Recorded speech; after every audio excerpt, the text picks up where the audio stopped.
अभी इंडिया ने S-400 defence system acquire करके रशिया से डिप्लॉय कर लिया है। उसकी 4 यूनिट्स हमारे अगेंस्ट हैं और 2 यूनिट चाइना के अगेंस्ट हैं। आप ठीक है, असलहे की दौड़ में हम नहीं जाना चाहते, लेकिन क्या हम इसको नजरअंदाज करके as a independent sovereign state survive कर सकते हैं? हम खिते के ठेकेदार नहीं हैं। आप अफगानिस्तान को डायरेक्ट नहीं कर सकते। तमाम इंडिपेंडेंट स्टेट्स हैं। ना आप चाइना को कह सकते हैं क्या करना है, ना इंडिया को, ना ईरान को, ना अफगानिस्तान को, ना रशिया को। हम कौन होते हैं उनको डायरेक्शन देने वाले? तो हम तो अपनी घर की बात कर सकते हैं ना। यस। नमस्कार दोस्तों, स्वागत है आप सभी का। दोस्तों, जैसा कि आप जानते हैं कि पाकिस्तान का जो मीडिया है वो पहले तो बनता था ठेकेदार खित्ते का।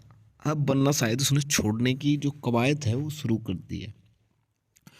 खैर, ठेकेदार तो ये कभी ना बन सकते हैं, ना थे, ना इनकी औकात थी, ना होगी, ना है। तो ये सारा प्रोसेस है। लेकिन इनको सबसे ज़्यादा ना इनकी जो आर्मी है इसी ने डुबोया है। अब आप सोच के देखिए कि पाकिस्तान का जो टोटल बजट है उसमें से 16% यानी कि 16% जो है वो ये लोग अपने डिफेंस पे खर्च कर रहे हैं, इनकी आर्मी को दे रहे हैं। तो इनका क्या होगा? हमारे सामने आई है। आप इसके क्या असरात मुरतब होता देख रहे हैं मुस्तकबिल में? देखिए, इमेजिनेटिव थिंकिंग है। हम जो बात कर रहे हैं असलहे की दौड़ से निकलना या नेबर्स के साथ अमन से रहना, सोच अच्छी है, लेकिन क्या नेबर्स आपके साथ अमन से रहना चाहते हैं? क्या कल कोई पुलवामा जैसा इंसिडेंट इंडिया से एक इररेशनल एक्शन को हवा दे सकता है, या वो एक और अटेम्प्ट नहीं कर सकते? क्या जो कश्मीर में होने वाला जुल्म है उसको दहशतगर्दी का नाम देकर वो पाकिस्तान पर इल्जामात लगाने छोड़ देंगे कि हम उनके अंदरूनी मामलात में मुदाखलत कर रहे हैं या नहीं? क्या जो वहां पे उनके अपने प्लान्स हैं उनमें जितने फ्लॉज हैं उसका इल्जाम हम पे नहीं आएगा? क्या वो जो 16 कॉन्सुलेट रन कर रहे थे अफगानिस्तान में और वहां से जो तहरीक तालिबान पाकिस्तान थी और जो बलोच लिबरेशन फ्रंट था, क्या उनकी फंडिंग वो बंद कर देंगे और वो पाकिस्तान के अंदर इंटरफेरेंस बंद कर देंगे? आप तो कह रहे हैं हम नहीं करेंगे, क्या आपका दुश्मन भी ऐसा ही करने को तैयार है? तो ये वो डिटरमिन करेगा कि आपने अपना असलहे के दौड़ में जाना है या नहीं जाना। फॉर एग्जाम्पल, अभी इंडिया ने S-400 डिफेंस सिस्टम एक्वायर करके रशिया से डिप्लॉय कर लिया है। उसकी 4 यूनिट्स हमारे अगेंस्ट हैं और 2 यूनिट चाइना के अगेंस्ट हैं। आप ठीक है, असलहे की दौड़ में हम नहीं जाना चाहते, लेकिन क्या हम इसको नजरअंदाज करके as a independent sovereign state survive कर सकते हैं? अगर तो इंडिया की तरफ से कोई ऐसी अश्योरेंस है तो गुड, लेकिन अगर नहीं है तो फिर ये एक वन वे ट्रैफिक होगी। जनरल साहब, फिर इसका मतलब ये कि हमारे फिर ये वाले अहदाफ और स्तंभ फिर तो ये भारत की तरफ से रिएक्शनरी हो गए कि भारत क्या करेगा, तो फिर हम रद्द अमल में क्या करेंगे? तो फिर हम क्या कर सकते हैं कि भारत को और खित्ते के दीगर ममालिक को ये बावर कराया जा सके कि असलहे की दौड़ के बजाय गुर्बत में कमी से तरक्की होगी पूरे खित्ते में भी? हम खिते के ठेकेदार नहीं हैं। आप अफगानिस्तान को डायरेक्ट नहीं कर सकते। तमाम इंडिपेंडेंट स्टेट्स हैं। ना आप चाइना को कह सकते हैं क्या करना है, ना इंडिया को, ना ईरान को, ना अफगानिस्तान को, ना रशिया को। हम कौन होते हैं उनको डायरेक्शन देने वाले? तो हम तो अपनी घर की बात कर सकते हैं ना। यस, पहले भी हमारा डिफेंस एक्सपेंडिचर जो है बजट का 16% है। तो क्या 16% आपकी मईशत में की तरक्की में रुकावट है? अगर आप टैक्स कलेक्शन, हमारी रियासतें, हमारी हुकूमतें नहीं कर सकी और वो बेगिंग बोल लेके हर अदारे के सामने खड़ी हैं, क्या ये डिफेंस की वजह से है? मैं ये कहने की कोशिश कर रहा हूं कि आपकी तरक्की में रुकावट आपकी फ्लॉड इकोनॉमिक पॉलिसी है, डिफेंस पॉलिसी नहीं है। जनरल साहब, फिर आईएमएफ का जो यहाँ पर मामला है उस हवाले से भी बड़े तहफुजात हैं। क्या आईएमएफ का प्रोग्राम में रहते हुए कौमी सलामती उतनी ही सिक्योर रह सकती है सर? देखिए, ये मेरे ख्याल में प्राइम मिनिस्टर भी कह चुके हैं, बहुत सारे मुईशत के एक्सपर्ट भी कह रहे हैं। बात सीधी सी है। स्टेट का एक प्रिंसिपल फंक्शन होता है रेवेन्यू कलेक्शन। हमारी हुकूमत रेवेन्यू कलेक्शन में नाकाम रही। मौजूदा हुकूमत ने भी कोई इनकलाबी कदम नहीं उठाया टैक्स रिफॉर्म्स के लिए, FBR के रिफॉर्म्स के लिए। शबर जैदी चिल्ला चिल्ला के छोड़ गया है कि मुझे तो कत्ल की धमकियां आ रही थी, मेरी लाइफ इनसिक्योर हो गई थी, क्योंकि माफियाज टैक्स नहीं देना चाहते। अगर ये हुकूमत भी टैक्स वसूल नहीं कर सकती तो हमने बेगिंग बोल ही उठाना है ना।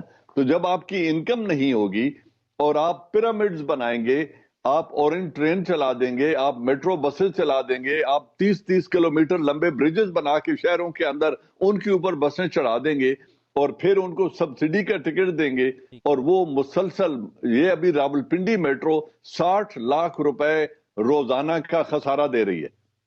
जो आपकी ऑरेंज ट्रेन है वो कुछ 2.25 करोड़ रुपए का डेली खसारा कर रही है। तो अगर हमारी प्रायोरिटीज ये हैं कि हमने वो प्रोजेक्ट बनाने हैं जहां से किकबैक्स मिलें, चाहे उनकी फाइनेंशियल वायबिलिटी है या नहीं, तो ये आईएमएफ का कसूर तो नहीं है।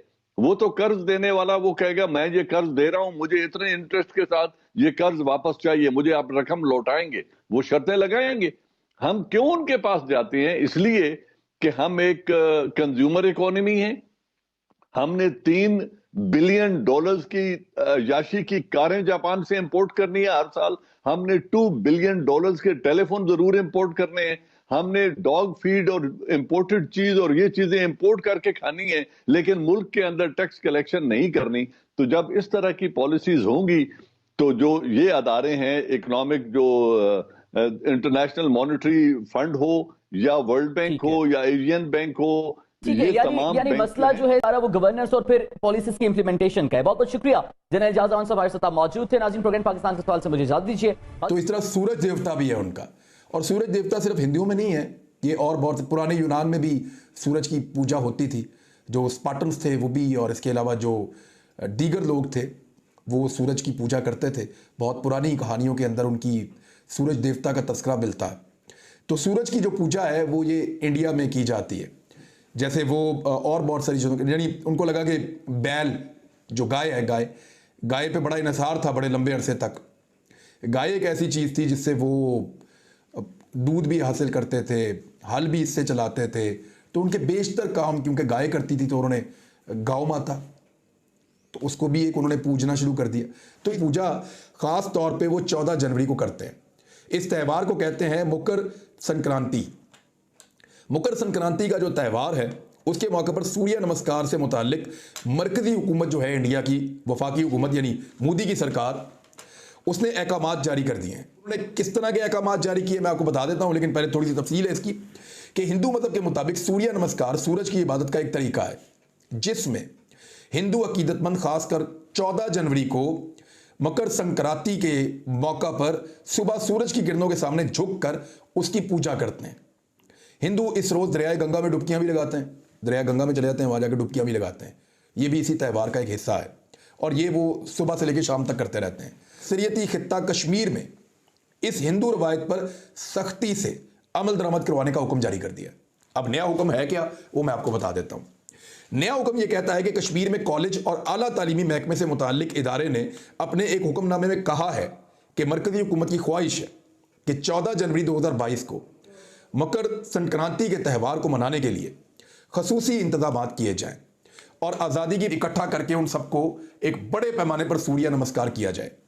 इस ऑर्डर में फैकल्टी और तलबा से कहा गया है कि वो इस प्रोग्राम की जानिब लोगों की तवज्जो मबजूल करवाएं और इसकी टैग लाइन सूर्य नमस्कार बराए हयात होनी चाहिए। इसमें कहा गया है कि इस बात को यकीनी बनाएं कि तमाम फैकल्टी मेंबरान और तलबा इस प्रोग्राम में भरपूर हिस्सा लेंगे। अब वहां पे अक्सरियत मुसलमान तलबा की है, सेकुलर मुल्क है, तो वहां पे सबको आज़ादी है अपने अपने मजहब के तहत रहने की, लेकिन प्रैक्टिकली ऐसा नहीं हो रहा। मोदी की फाशिस्ट गवर्नमेंट मुसलमानों को मजबूर कर रही है कि आप सूर्य नमस्कार करें, यानी आप सूरज की पूजा करें। अब इस पे सियासी जमातों ने अपना रद्देमल दिया और बड़ा शदीद रद्देमल आया। तलबा भी एहतजाज कर रहे हैं और कठपुतली वज़ीर आज़म जो थी महबूबा मुफ्ती साहिबा, उन्होंने भी कहा कि सूर्य नमस्कार के प्रोग्राम में कॉलेज के तलबा और उसातिज़ा की शिरकत से मुतालिक मरकजी हुकूमत के अहकाम को फ़िरका परस्ती पर मबनी ज़हनियत करार दे रही हूँ। फिर उन्होंने कहा कि कश्मीरियों को जलील करने के मकसद से इस तरह की हदायत जानबूझकर जारी की गई हैं।